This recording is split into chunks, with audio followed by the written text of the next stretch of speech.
மணி இப்போ ஒரு கூட்டணி அமைக்கிறது அப்படிங்கிறதுல ஏற்கனவே வந்து தலைமை மாற்றத்துக்கு பிறகு தான் அந்த கூட்டணி அமைக்கப்பட்டது எல்லாம் பண்ணுச்சு. அதுக்கு பிறகு ஏன் தேசிய தலைமை பாஜக தேசிய தலைமை வேறு சில முயற்சிகள் எடுக்கிறாங்க? அது திரு எடப்பாடி பழனிசாமியோ அல்லது அதிமுகவுக்கோ விருப்பப்பட்ட ஒரு விஷயமா மாறுமா? அது அவங்க அதுதான் இன்னைக்கு எதிர்க்கிறாங்கன்னு புரிஞ்சுக்க வேண்டியிருக்கு.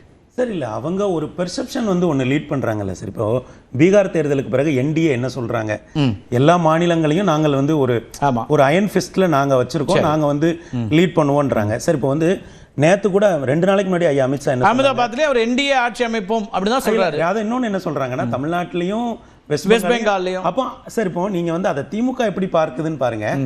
அது வந்து அதுக்கு திமுக ரியாக்ட் பண்ணிட்டாங்க. இப்போ அஇஅதிமுக வந்து அந்த இடத்துல தன்னை வந்து ஒரு மைனர் பார்ட்னரா ஃபீல் பண்றாங்கல்ல.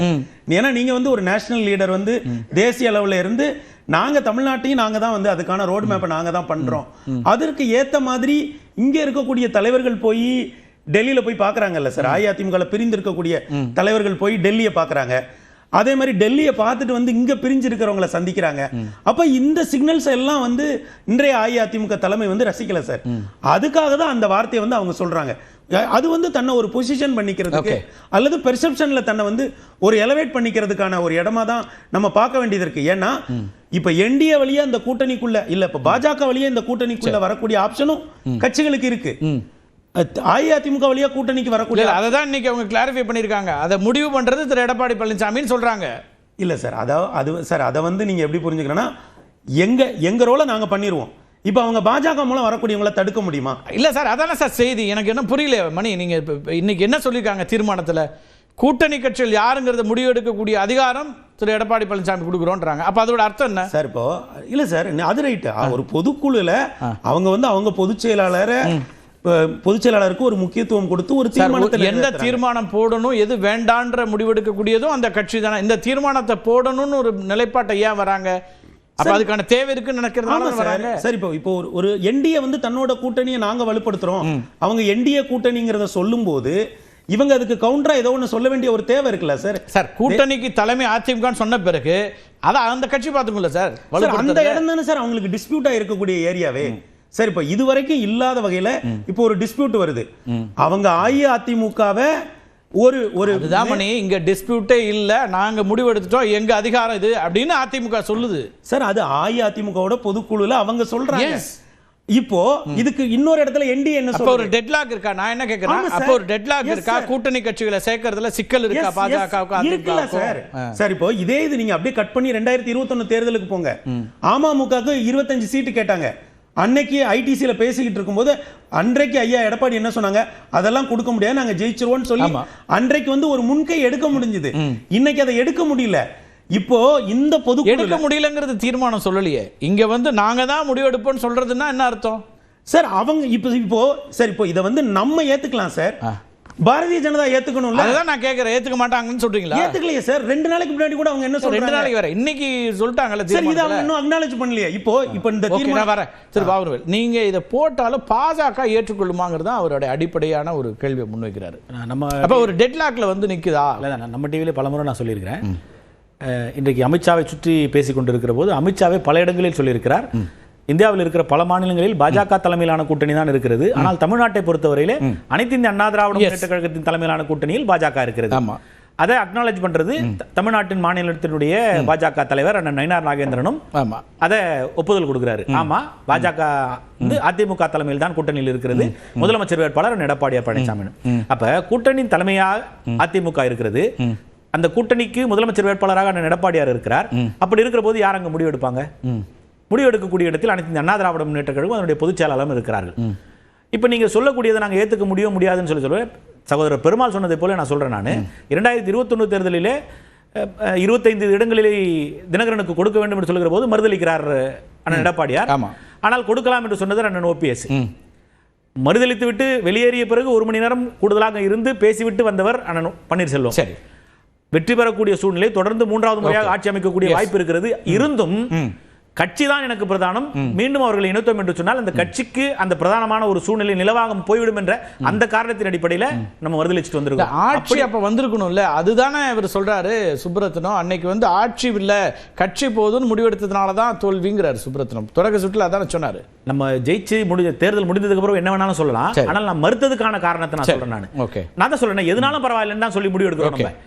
அதே போலத்தான் இந்த வருகிற தேர்தலிலே என்ன மாதிரியான களம் இருக்கிறோம், அந்த களத்திற்கு என்ன மாதிரியான கூட்டணி நாம் அமைக்க வேண்டும், யாரோடு பயணித்தால் நம்ம இந்த தேர்தலில் கரையேற முடியும் என்பதை இந்த கூட்டணியினுடைய தலைமை கட்சியும் அந்த தலைமை கட்சியினுடைய தலைமை பொறுப்பில் இருப்பவர்கள் தான் முடிவு செய்ய வேண்டும். அப்படி இருக்கிற போது பாஜக எங்களுக்கு அழுத்தம் கொடுக்கும், பாஜக இது போன்ற பிரச்சனைகளை சொல்லும்.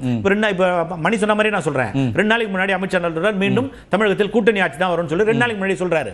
ஆனா இப்ப அதுக்கு ஒரு ஃபுல் ஸ்டாப் வச்சிட்டோமா? 2 நாளைக்கு முன்னாடி அமித்ஷா சொல்றாரு தமிழ்நாட்டில் கூட்டணி ஆட்சி தான், பாஜகவினுடைய கூட்டணி ஆட்சி வரும் அப்படின்றாரு. அதுக்கெல்லாம் இங்க வேலை இல்லை நாங்க சொல்றோம். திரும்பவும் நான் சொல்றேன், அதிமுகவினுடைய அதிகாரப்பூர்வ செய்தி தொடர்பாக நான் சொல்கிறேன், கூட்டணி ஆட்சி இல்லைன்னு தீர்மானம் போட வேணாமா? அப்போ இல்ல பல இடங்களில் நாம் சொல்லி இருக்கிறோம், அது இந்த பொதுக்குழுவில் அதுக்கு தேவை இருக்காது. கூட்டணி கட்சிகளை சேர்க்கக்கூடிய அதிகாரம் பொதுச்செயலாளருக்கு இருக்கு அப்படின்னா இங்க அப்கோர்ஸ் அவர் பேசியிருக்காரு, தனித்த பெரும்பான்மையோடு ஆட்சி அமைப்போம் அப்படின்னு அவர் பேசியிருக்காரு. பல இடங்களில் சொல்லி இருக்கிறாரு, பல இடங்கள் சொல்லி நானும் அதை நான் ஒப்புதல் கொடுக்கிறேன். அதிமுக தலைமையில் தான் கூட்டணி, அதிமுக தான் ஆட்சி அமைக்கும், கூட்டணி ஆட்சிக்கு தமிழகத்தில் இங்கு வேலை கிடையாது என்பதை நான் முற்றிலுமா நான் மறுக்கிறேன். நான் அதனால வேறு ஒருத்தர் அழுத்தம் கொடுத்து விடுவார்கள், அந்த அழுத்தத்துக்கு அதிமுக பணி இன்னைக்கு பேசும்போது கூட பேசுறாரு, எல்லாரும் வெளியில பேசும்போதெல்லாம் நம்ம அடிமை கட்சின்னு சொல்றாங்க. ஆனா 99ல திமுக பாஜகவோடு கூட்டணி வைத்து அவர்களோடு மந்திரி சபையிலும் அவர்கள் இடம் பிடித்தார்கள். ஓராண்டு காலம் மறைந்த திரு முரசொலி மாறன் அவர்கள் இலாகா இல்லாத மந்திரியாக அரசாங்கத்தினுடைய பணத்தை செலவு செய்து அவரை பாதுகாத்தது பாரதிய ஜனதாவுடைய அரசாங்கம். அப்ப அந்த பாரதிய ஜனதா அரசாங்கம் உங்களுக்கு அந்த நேரத்துக்கு இனித்தது. இப்போது பாரதிய ஜனதா எங்கிருந்து மதவாத கட்சியாக வந்தது? பாரதிய ஜனதா என்பது ஒரு கட்சி, எப்படி திமுகவிற்கு தொடர்ந்து வாரிசு தலைமை வந்து கொண்டிருக்கிறதோ அதுபோல தலைமை மாறிக்கொண்டே தான் இருக்கும். 24 தேர்தலுக்கு முன்னாடி நீங்களும் சொன்னீங்களே பாஜக பத்தி, அதான் சொல்றேன், 26 31 வரைக்கும் கூட்டணி கிடையாதுன்னு சொல்லிட்டு ஏன் கிடையாதுங்கிறதுக்கு நீங்களும் ஒரு காரணம். அதுதான் சொல்றேன், கூட்டணி என்பது சூழ்நிலை தான் முடிவு செய்யும். அண்ணன் வைகோ பேசியதோ, கம்யூனிஸ்ட் இயக்கங்கள் பேசியதோ, அண்ணன் திருமா பேசியதோ இன்னைக்கு எடுத்து பார்த்தோம்னு சொல்லி சொன்னா திமுக அந்த கூட்டணி இருக்கவே முடியாது. காங்கிரஸை திராவிட முன்னேற்ற கழகம் அந்த அளவுக்கு பேசி இருக்குது. இன்னைக்கு தொடர்ந்து 10 ஆண்டுகளாக காங்கிரஸ் திராவிட முன்னேற்ற கழகத்தோடு பயணிக்கிறார்கள். நான் அதை தப்புனே சொல்லல, நான் அன்றைக்கு பேசிய சூழ்நிலை அது மாதிரி பேச சொன்னது, இன்னைக்கு அவர்கள் பயணித்துக் கொண்டிருக்கிறார்கள். அது போல சூழ்நிலை என்பது இன்னைக்கு கிளியர் மெசேஜ் சொல்லப்பட்டிருக்குங்கிறீங்களா? கிளியரா இருக்குது. ஆர்கே நீங்க தான் there is no point blank இல்ல. இன்னொரு பாயிண்ட்லயும் கிளாரிட்டி கிடையாது. அதாவது தொடர்ந்து அமித்ஷா அங்கே பேசிட்டே வர்றாரு கூட்டணி ஆட்சின்னு. தீர்மானத்தில் வந்து என்ன இருக்குன்னு பார்த்தீங்கன்னா எடப்பாடி பழனிசாமி தலைமையிலான ஆட்சி வந்து அமைப்போன்று இருக்கிறதே தவிர இதுல வந்து அதிமுக மட்டும்தான் கழக ஆட்சின்னு சொல்லுது. ஆனா பாஜக பழனிசாமி சொல்றாரு 210 இடம் ஜெயிக்க போறோம்னு ஒன்னு சொல்றாரு, அவர் ஸ்ட்ராட்டஜி சொல்றாங்கன்னு. அதை தவிர சொல்றாரு தனித்த பெரும்பான்மையோடு ஆட்சி அமைப்போம் அப்படின்னு பேசுறாரு. கரெக்ட். தீர்மானமா இல்லங்கிறீங்க? தீர்மானத்தில் போட்டிருக்கேன். என்ன போட்டிருக்கான்னு பார்த்தீங்கன்னா எடப்பாடி பழனிசாமி தலைமையிலான ஆட்சி வந்து அமோக வெற்றி பெறும், ஆட்சி அமைப்போம் 2026 ஆட்சி அமைப்போம். அது வந்து நீங்க தெளிவுபடுத்தணும்ல. ஏன்னா ஒருத்தர் அங்குக்கு வந்து இதே தான் நிரந்தரமா பேசிட்டு இருக்காரு. என்டிஏ ஆட்சின்னு சொல்லியிருக்காரு. என்டிஏ தலைமையிலான அதிமுக தான் என்டிஏ தலைமையில வருது, இதெல்லாம் தீர்மானத்தில் வருது. ஆனா இந்த ஒரு போர்ஷன் மட்டும் வர மாட்டேங்குது. அங்கேயும் தெளிவு கிடையாது, யாரு வேண்டாம்னு தெளிவு கிடையாது, யாரு வேணும்னு தெளிவு கிடையாது. இப்ப இந்த தெளிவு எனக்கு வர மாட்டேங்குது. இப்ப இந்த மூவ்மெண்ட் என்ன ஆகும் நினைக்கிறீங்க? இன்னைக்கு இந்த மெசேஜ் மூலமா திரு அண்ணாமலை சில முயற்சிகளை மேற்கொள்றாரு, திரு ஓபிஎஸ், திரு டிடிவி தினகரன் இவங்க எல்லாருமே, அல்லது திரு அமித்ஷா, இதை இங்க வெறும் மாநிலத்தோடு சுருக்க முடியாது, தேசிய பாஜகவும் ஒரு சில முயற்சிகளை முன்னெடுக்குதுன்னா இதுக்கப்புறம் அவங்களுக்கு அந்த கதவுகள் அடைக்கப்பட்டுருச்சு அப்படின்னு பார்க்கலாமா, இல்ல இன்னும் தொடருமா? இல்ல கதவுகள் அடைக்கப்படவே கூடாது. ஒரு அரசியல் கட்சி உங்களோட கருத்து. ஆமா. ஆனா இது பாஜக கதவு அடைக்கப்பட்டுச்சு அல்லது முயற்சிகளுக்கான கதவு அடைக்கப்பட்டுச்சுன்னு மெசேஜ் சொல்றாங்களா இல்ல எப்படி? இல்ல என்னை பொறுத்தவரை வந்து இவர்கள் சொல்லி விட்டார்கள். அதாவது அதிமுகவை பாஜக என்ன, அதாவது நாங்க உள்ள வச்சு பூட்டிட்டோங்கிறது தான். அதாவது துரோகிகள் இதெல்லாம் சொல்றது என்னதுக்குன்னா இவங்க யாரும் வரக்கூடாதுன்ட்டு. அது நான் ஒத்துக்கிறேன், அதிமுக சொல்லிருச்சு. ஆனா பாஜக என்ன சொல்லல, ஓபிஎஸ் வேண்டாம்னோ டிடிவி வேண்டாம்னோ இவர்கள் யாரும் வேண்டாம்னோ இன்னும் சொல்லவில்லை. இன்னும் சொல்ல போனால் புது கட்சிகள் வரட்டும், அதற்கெல்லாம் வெயிட் பண்ணி கொண்டிருக்கிறோம். இதெல்லாம் டெஃபினட்டாக வேண்டிய ஸ்டாண்டர்ட் நான் பார்க்கிறேன். ஆனால் பாஜக என்பது தேர்தல் ஜெயிக்கின்ற கட்சி. அந்த கட்சி வந்து என்னைக்கு முடிவெடுக்கிறதோ அதுதான் இங்க வந்து ஃபைனலா இருக்கும். ஒரு தேர்தலை அணுகும் போது நிச்சயமாக இவர்கள் வேண்டாம் என்று ஒரு அரசியல் கட்சி சொல்றது ஒரு அரசியல் கட்சி தலைவனும் சொல்ல மாட்டார். அது எவ்வளவுதான் பிரச்சனை இருந்தாலும் சொல்ல மாட்டார்கள். அதனாலதான் 21 வந்து எடப்பாடி இல்ல சார், அதுல ஒரு பாயிண்ட் பார்க்க வேண்டியிருக்குல்ல. 21 தேர்தலில் தோல்விக்கான காரணத்தில் அவங்க சொல்றது உறவாடி கெடுத்தவர்கள், கூடவே இருந்தவர்கள், துரோகிகள். அப்பனா மீண்டும் அதை வச்ச தோல்வியை நோக்கி போயிருமேன்னு ஒரு கணக்கு இருக்கும்ல. இல்ல, அது அதிமுக இருக்கின்ற கடைக்கோடி தொண்டனுக்கும் தெரியும். 10 வருடம் ஆட்சி செஞ்சுட்டு அதன் பிறகு வர முடியாது. ஒண்ணு. ரெண்டாவது, அம்மா இல்லாத அதிமுக 4 வருடம் அது தாக்கி பிடிச்சதே வந்து நாமெல்லாம் நினைச்சுதான் 2017 விழுந்துரும், 18 விழுந்துரும், 19 விழுந்துரும் நினைச்சிட்டு இருந்தோம். இதே ஒரு பெரிய ஒரு ஆச்சரியமாக ஒரு பெரிய அச்சீவ்மெண்டாக பார்த்தோம் 2021 வரும்போது.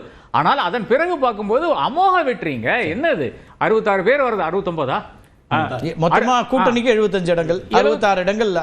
அது என்னை பொறுத்தவரை அது அதிமுகவுடைய அமோக வெற்றியாக தான் நான் பார்க்கிறேன். 10 வருட ஆன்டி இன்கம்பன்சியை தாண்டி எவ்வளவு வந்திருக்குன்னு பாத்தீங்கன்னா அதுல துரோகிகள் ஒரு கணக்கு திரு எடப்பாடி பழனிசாமி இன்னைக்கு சொல்றாரு. அடுத்து நீங்க அடுத்து பாத்தீங்கன்னா 24 தேர்தலை ஒட்டி பார்க்கும்போது அசெம்பிளி செக்மெண்டா 85, அப்ப அடுத்தது கூடும், நாம வெற்றி பெற்றுவோம் அப்படின்னு ஒரு கணக்கு சொல்றாரு அவரு. இல்லை, 2024 திமுக காங்கிரஸினுடைய கணக்கும் வேறையாகத்தானே இருந்தது. அவர்கள் வந்து அசெம்பிளி செக்மெண்ட்ல ஜெயிக்கணும்னு பார்க்கல, பார்லிமெண்டரி செக்மெண்ட்ல தான் ஜெயிக்கணும்னு பார்த்தாங்க. அது 40 எடுத்துட்டு வந்துட்டாங்க.